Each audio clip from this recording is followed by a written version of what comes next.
Novità in arrivo per il comune di Agrigento: sono stati infatti rifinanziati i cantieri di servizio dopo quelli già avviati da qualche settimana. La nostra città è stata tra quelle maggiormente attive per tale servizio, classificandosi al secondo posto dopo solo Catania. Le economie che la Regione ha effettuato per via dei comuni che non hanno usufruito di tali fondi ha permesso quindi la ridistribuzione delle cifre.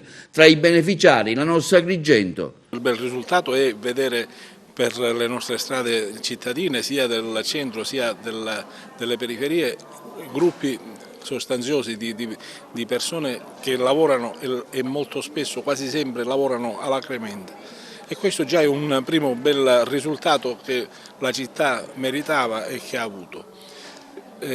Questo nostro lavoro di preparazione e quindi di ottenimento di questo risultato ci ha consentito pure di essere fra i pochi, insomma fra una cinquantina di comuni in tutta la Sicilia che hanno avuto la possibilità di avere un rifinanziamento dei cantieri di servizio.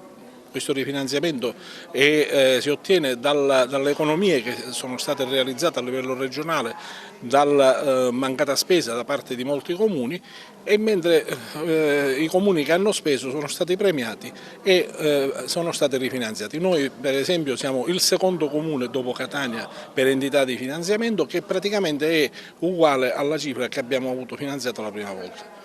Io penso che questi nuovi cantieri di servizio partiranno, speriamo, penso a gennaio, perché ovviamente c'è tutto un iter burocratico che bisogna ripetere. Però è un bellissimo risultato anche questo, cioè essere fra i pochi comuni, il secondo comune per entità di finanziamento in tutta la Sicilia. Ritengo che ci mette in una posizione veramente di eccellenza, cioè ogni tanto anche noi abbiamo dei risultati veramente belli e molto produttivi anche.